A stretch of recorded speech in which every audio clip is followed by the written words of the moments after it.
also have our friends Brandi Reddick, who's the president of the REEFLINE, Raoul Skrein from Build, which is the company that worked with us to design and build this building, Markus Reymann from OMA, and Mr. Shigematsu, also from OMA. Welcome. We're really excited to announce something that we've been working on for a number of months, essentially coming from the summer when we got to meet all these incredible people. Colin Foord, I don't know if Colin's on the call, is the director of science at the REEFLINE. Ximena and I and Brandi met at the UN Ocean Conference in June, and we started talking about the work of the Ocean Climate Fund. As I mentioned earlier in the morning, we are focused on 3 areas of investment, including ocean data, blue living carbon, and blue circular economy infrastructure. So I'm really happy to kick off this session where we explore the first investment from the OCF and preview a really exciting new technology.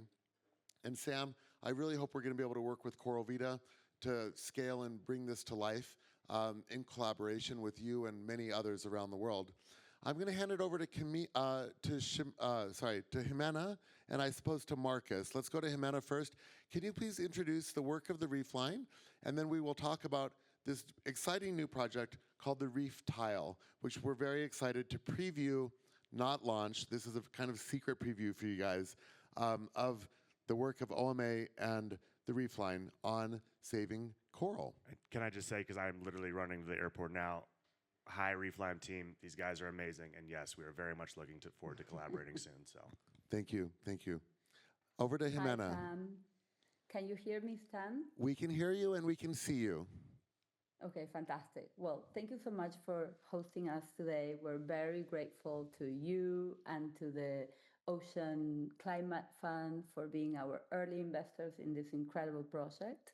With us is Brandi Reddick, our executive director at REEFLINE, Colin Foord, science director, Shohei Shigematsu, OMA's director of the New York office for OMA, and Markus Reymann, the director of TVA 21. I'll kick it off with a very high-level introduction of what is REEFLINE, and then Colin will speak a little bit about the science, Brandi about our impact, Shohei will explain the tile that he fabulously designed, and Markus will give an overall concept of why we're doing what we're doing today.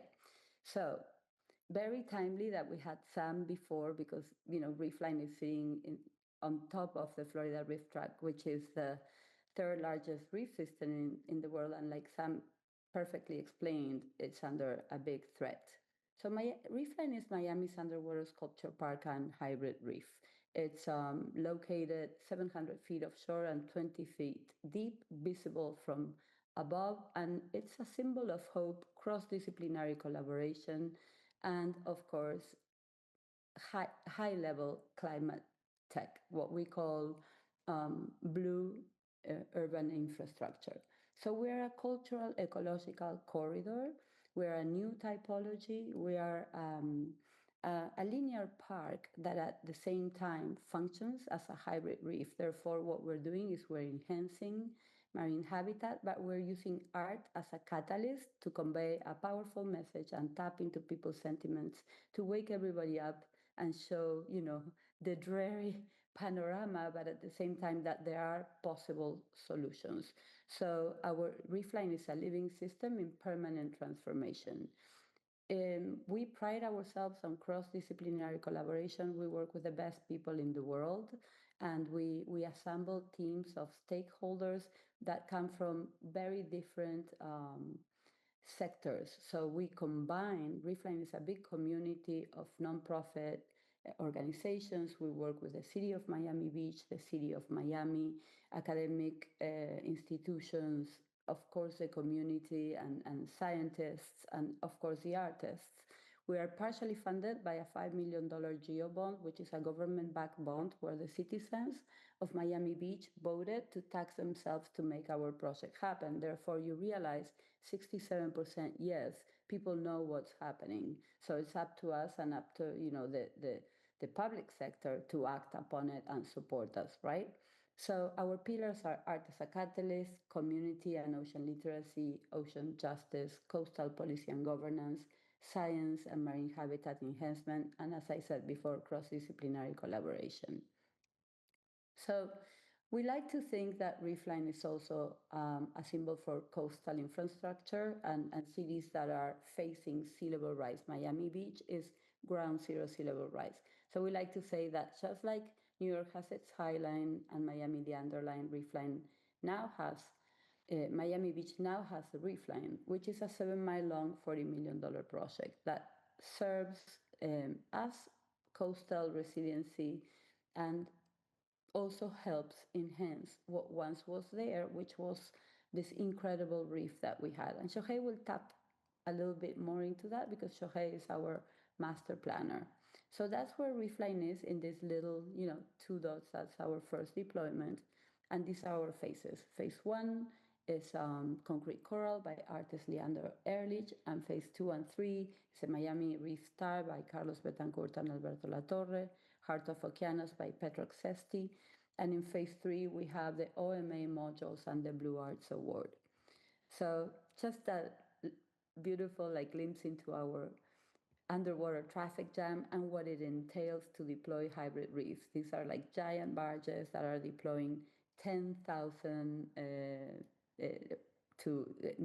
10 ton to 40,000 pounds structures that are right now thriving and teaming up with life.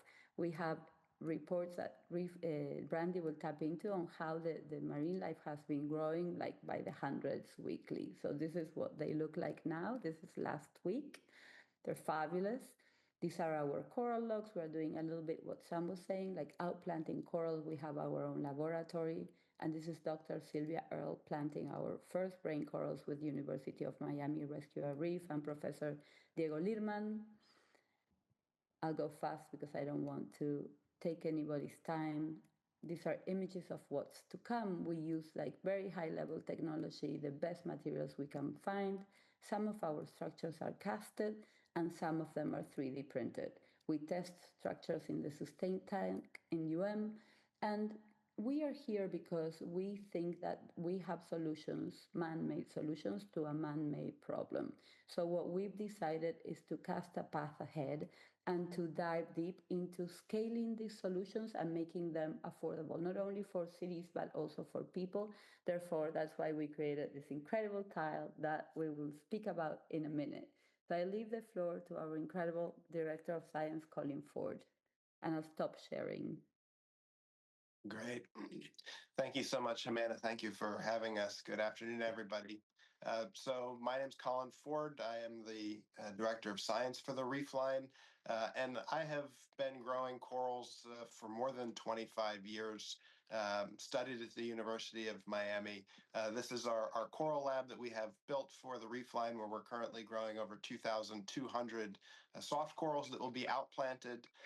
And, Miami is for better, for worse, a harbinger of things to come around the world, in particular with its coral reefs. Miami was the home of the first major coral bleaching die-off in 1977, and unfortunately, we've seen a tremendous decline ever since. But what gives me hope is that where we have corals in Miami are in the most surprising places, and so I've spent probably more time than anybody swimming around the seawalls in this urban infrastructure in Miami. I have an underwater camera called the Coral City Camera located at the port of Miami, and we have just such a surprising diversity of corals that are clearly very resilient. And so Miami is really like this living laboratory where, for better, for worse, it's on the front lines of climate change. And it's really, to be a coral in Miami is like being at the gym, like Sam said. And so, these corals that are living in these habitats are very resilient. And so, my job as a scientist and what we're doing in the coral lab with the REEFLINE is finding these really resilient strains of corals, planting them out onto the structures. But we're also really interested in the corals that are living on these seawalls. And Miami is a place that has, some of the highest wealth and the highest real estate values. And there's a direct correlation between the health and the biodiversity of the water and the value of that real estate. And so we're here today to talk about not only the REEFLINE, but our focus on how can we utilize this valuable real estate? How can we utilize these seawalls that are there as living laboratories to be able to grow resilient corals, to be able to grow sponges and things that are filter feeders. Nature often has these solutions available to us if we know how to work with them. And that's one of the most amazing things about the REEFLINE is it really is an intersection of design and art and science, and beauty to be able to try and overcome these these difficult conditions that we're encountering in the ocean. But Miami is a place where we're able to sort of find some of these solutions and do it elegantly. We've been seeing just in the 2 months that we've had the REEFLINE underwater an increase in the amount of fish. We're out monitoring the corals. They're doing great. There used to be a coral reef where the REEFLINE exists. To sort of parallel what Sam was saying. Unfortunately, the REEFLINE shouldn't exist, but it needs to exist because we've lost this coral reef that was buried under the sand because of how important the value of the beach in Miami is. But it came at the expense of the natural reef, and REEFLINE is doing its part to be able to replace this habitat, but do it in a way that is generating ecotourism.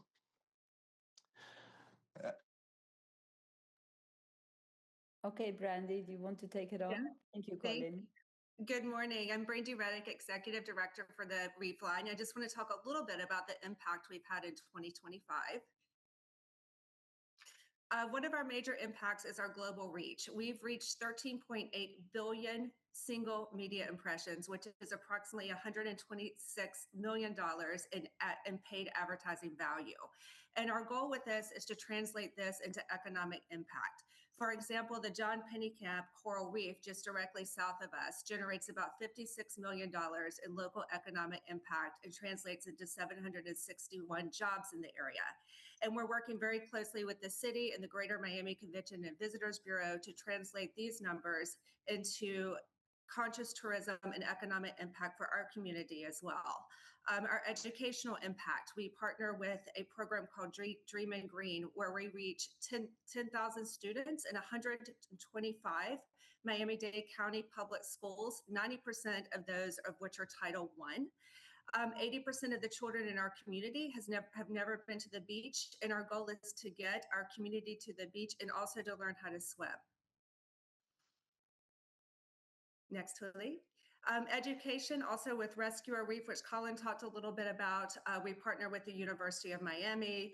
We've had our first coral outplanting about a month ago with Dr. Sylvia Earle.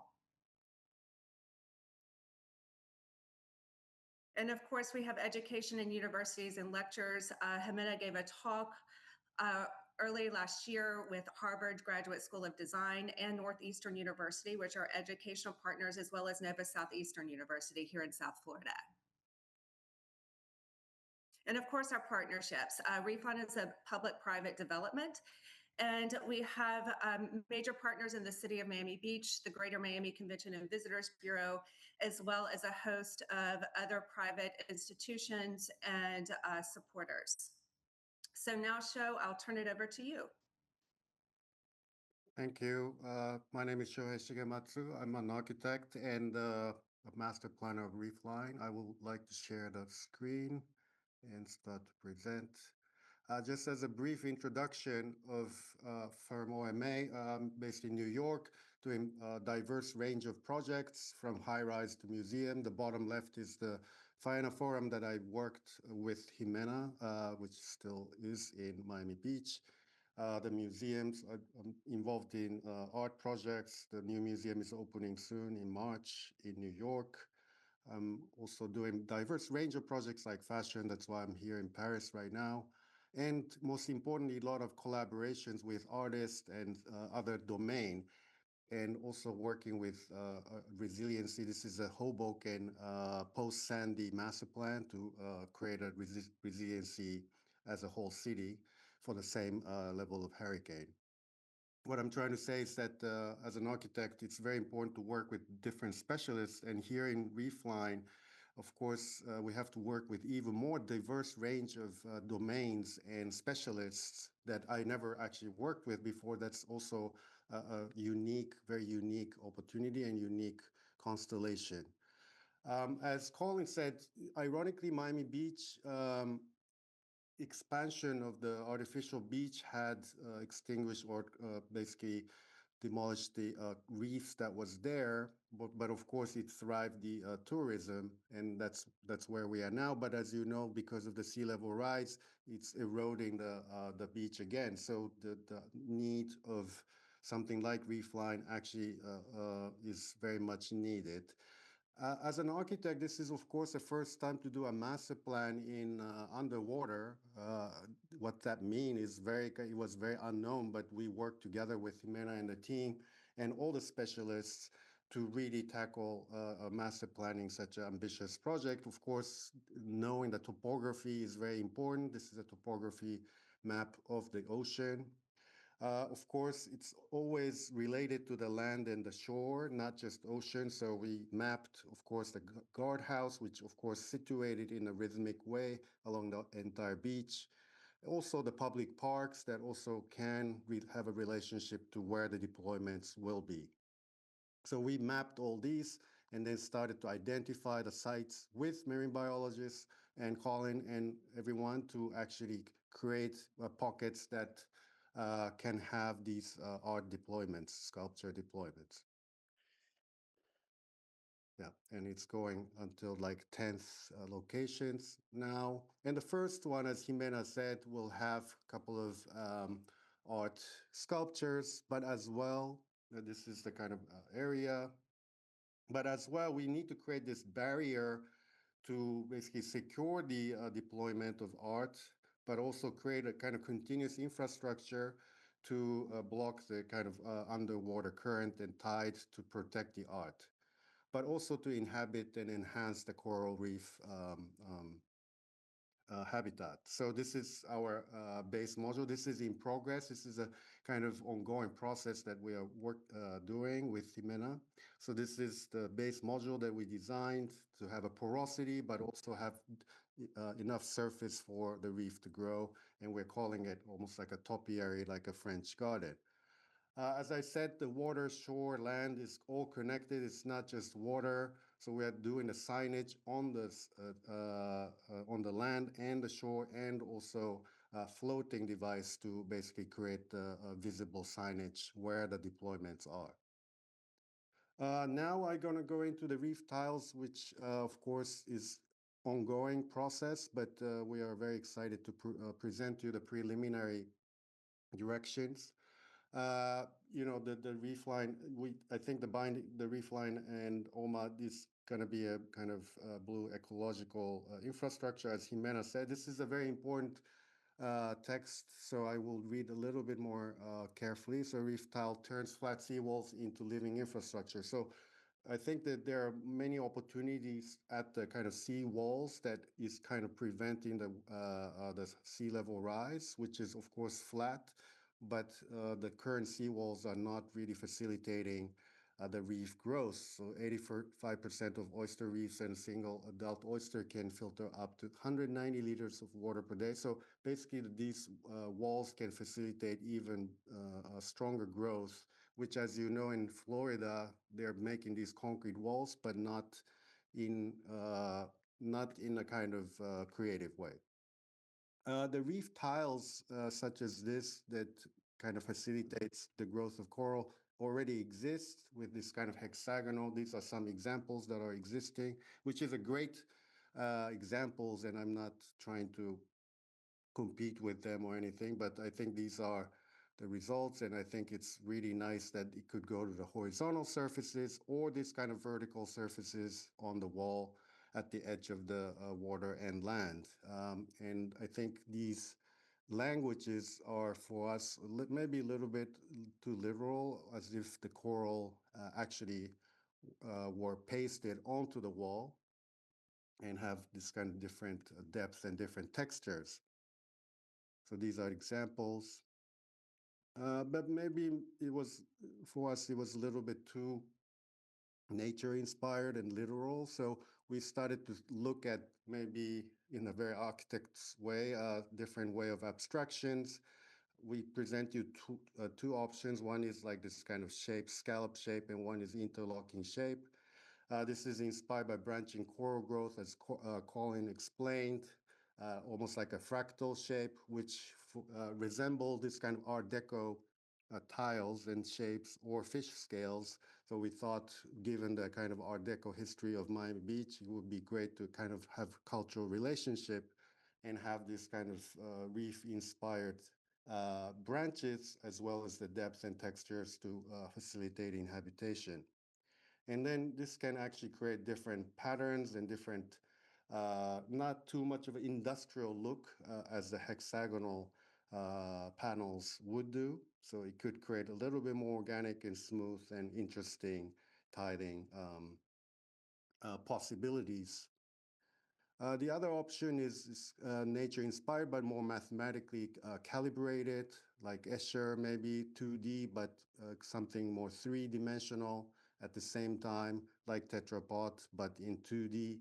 So bit more architectural, bit more less kind of literal organic pattern that can also have different way of interlocking and creating this kind of almost like three-dimensional looking pattern, although it's it's a tile. Where we are at now is we are developing all these together. Of course, these are not final at all, but we're design development, prototyping, testing, and production. So we are now, of course, at the design development, but at the same time, creating prototype and testing. And eventually, of course, we will go into production, and hopefully will facilitate even further the kind of inhabitation of the coral reefs. Thank you. Thank you so much, Raoul. Markus, do you want to go on? I guess I go on and close this very briefly by saying my name is Markus Reymann. I'm the director of TBA 21, which is a contemporary art and advocacy organization, as well as the chair of the board of the Alligator Head Foundation, which is a marine conservation organization which is science-based but community-focused. So just giving you a little outlook in what is coming next after the tile. So as you can see, this is the coming together of a group of people that very much believe in the transformative power of culture, but totally understand the necessity to do more, to do more, to be able to actually nurture and foster this world that Sam was describing earlier, where we have thriving coral reefs, where we have healthy ecosystems and so on, even though the outlook looks rather bleak. But what we're doing next is actually a spin-off of what has been described, and what we're doing is we're standing up a regenerative infrastructure venture that is not looking like Sam said, as a for-profit restoration, but we're actually turning coastal defense infrastructure into living, intelligent ecosystems. So we're coming from the other way. Currently, we see that most coastal infrastructure is dead concrete that is ecologically harmful and data blind. And what we're planning on doing, or what we're going to do, we're currently looking at 2 test sites, is to create living infrastructure, right? Where the regeneration is enhanced through not only the design and the texture of the tiles and seawalls, but also through bioacoustic enhancement and recruitment, which means through playing the sounds of healthy ecosystems back to degrading ecosystems, science shows that there is a 7-time faster recruitment of repopulation of these infrastructures. But not only that, we're going to enhance these infrastructures, these tiles, these skins with sensors, with a sensor and a data platform, so to create neural suites, which means that this area, which is usually data blind, which are these coastal zones that are high impact, high churn, very difficult to measure, we're turning them into really smart zones, which means that not only now can you assess the health of your infrastructure, but also the health of the ecosystem.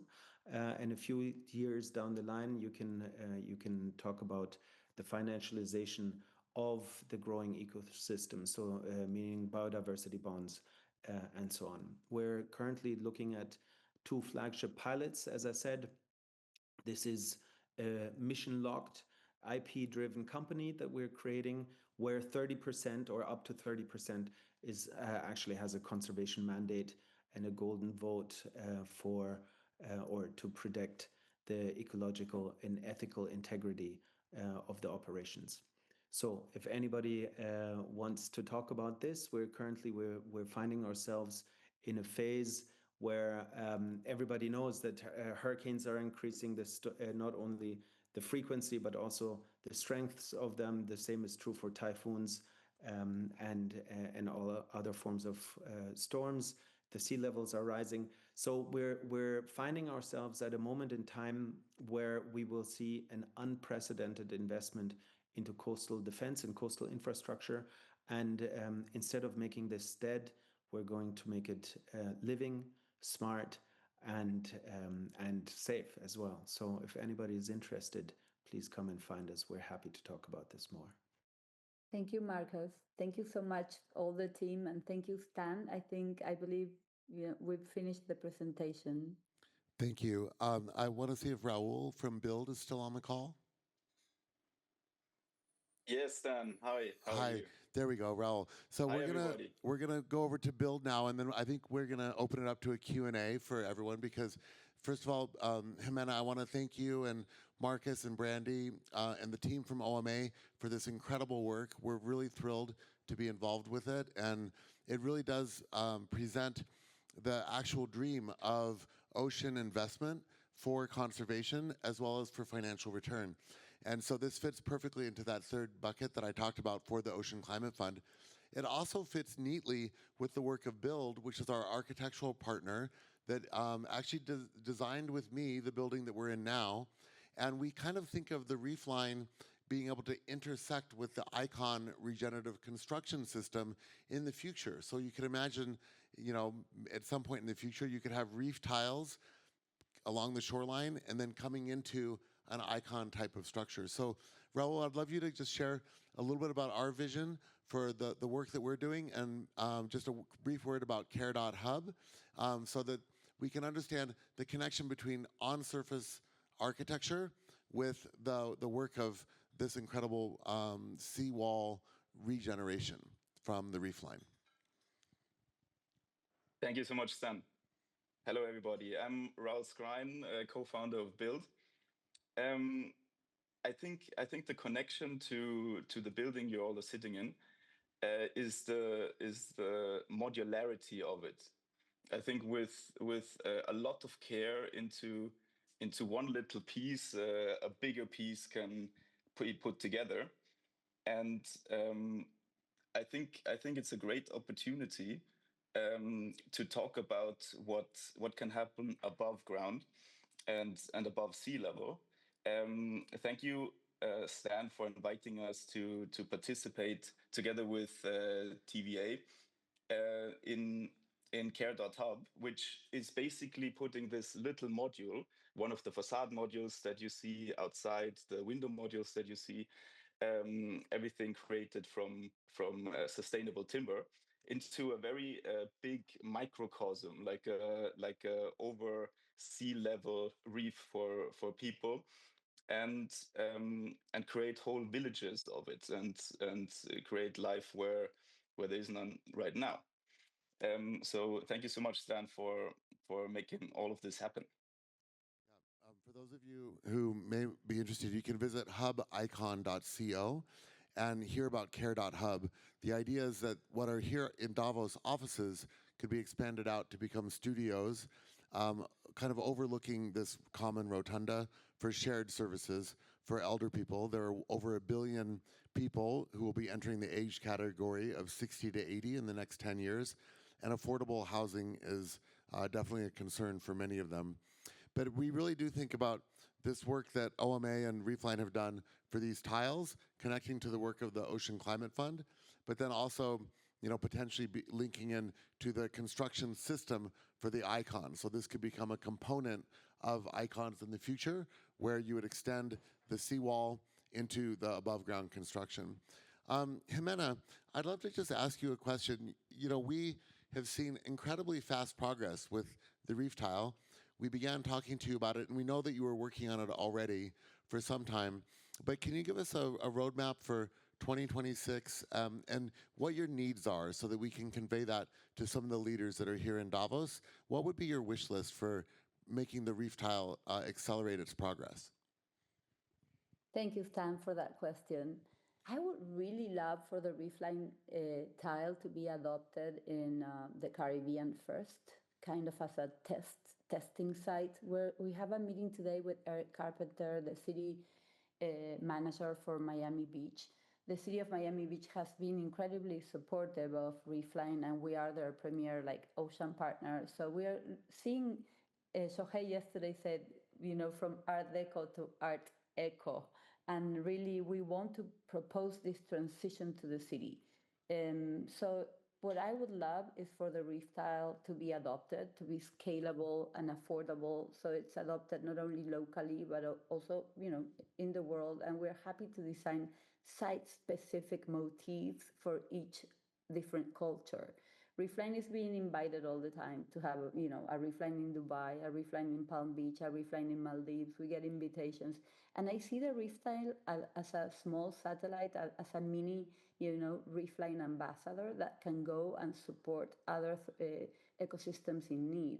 So what we're looking for, and this is what we're discussing at depth with Markus, is how we will structure this company. This is very early conversations. We know it's a non-profit for profit, where 30% of the revenue will go to impact sustainability and mainly REEFLINE and Alligator Head in Jamaica. So we are looking, like you both generally, the Ocean Fund did, for early investment, but we're on very early stages. So that's our idea, to create a beautiful, scalable, durable, functional tile that will help our marine systems thrive. Well, I have some good news for you, Ximena, because at our opening partnership dinner on Sunday night, the Premier of Bermuda, David Burt, saw the reef tiles because we had them here. And, thank you to Shigematsu-san and the team at OMA for working so hard to get these profiles made for us here to show in Davos in real life, because people have been obsessed with them all week. But I'm happy to tell you that the Premier of Bermuda has committed. They've asked to take 2 back to share with their government infrastructure work, and they've verbally committed to they want to be the first place to host an installation of the reef tile on seawalls that are already existing in Bermuda. So we're going to begin a conversation with them and figure out ways to try to bring it as a test and a trial. We have a couple of ideas on location already, and they're very excited about it. So I think that this is the power of convening, and I know that you guys had to work very hard to have all of this ready for us here and for the Ocean Climate Fund in Davos, but I think it's already paying dividends in terms of interest and excitement from the people who are up here on the mountains. So thank you again. Thank you so much, Stan. That's amazing news. Congratulations. Well, we are already making our dreams happen. Thank you. I want to ask Brandi, on the impact report that you said, I was shocked to see the new images because I was just with you guys at our Basel in Miami, and we had the opportunity to go out with you and to dive. And one of the most incredible things about that was how much marine life has already grown around the existing reef line. And seeing those latest photos was incredible because it's literally much more than it was just a few weeks ago in early December. But the thing I'd like to talk to you about briefly is your partnership with BMW, because it really highlights how incredibly diverse companies can partner with the reef line. So can you tell us about your work with BMW and the results from that? Yeah, absolutely. Thank you, Stan. So our partnership with BMW is through BMW and SEPA boards as part of the BMW lifestyle brand. And what we've created with SEPA boards and BMW is an electric stand-up paddle board that's REEFLINE branded. So it is the world's first electric stand-up paddle board. It's incredibly fun. You can travel to the reef line in less than 3 minutes from the shoreline on the stand-up paddleboard. And also, we're very grateful for BMW's commitment in revenue shares. So for each REEFLINE paddleboard that's sold, 30% of the profits go directly to REEFLINE to help us construct additional hybrid reefs, support our coral lab. And along with those, Stan, I'd like to also emphasize that about 80% of our dollars from the REEFLINE go directly to supporting our underwater efforts, whether it's through the Coral Lab or through our building coral reefs. And we're very grateful for BMW for this partnership and would encourage more industries for these kind of creative partnerships. Great. Well, I think that serves a really wonderful model to think about unique ways to be able to engage with the REEFLINE. From the perspective of the Ocean Climate Fund, this is our first official investment, and it just is so exciting because it combines everything that you could dream of for a commercial project that has potential for return. We'll be showing the reef tiles to JLL this week and to other development companies. We're talking to the Saudis about it as well. And there are many customers potentially for the reef tile. And the more customers who want to bring living biodiversity to seawalls, that certainly will benefit the ocean, which is our main mission with the Ocean Climate Fund. But it's also going to generate additional capital to help you guys do your important work on the nonprofit side. So it really does, I think, point a way for all of us working on nature-based solutions here as an example of how you can really be innovative, be beautiful because of this art that you guys install with it, and to be creative. So let this be an example for the potential and the opportunity that exists for all of us. I want to thank all of you for getting up so early in the morning. For those of you in Miami, Shigematsu-san in Paris, I hope you're enjoying that gray weather. And we would love to be doing more with OMA and to share, I think, the Build OMA conversation, to think about helping us scale those care homes to billions of people around the world is something we'd love to do.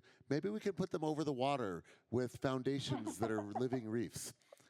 Yeah, let's combine everything. All the visions. We'll see you guys soon. Thank you so much for joining us here at the Hub Culture Icon, part of the Hub Culture Davos Leadership Campus, Davos 2026. For those of you online watching us, find more on Instagram at Hub Culture and youtube.com/hubculture. Signing off for lunch now. We'll be back for a workshop in just a little while.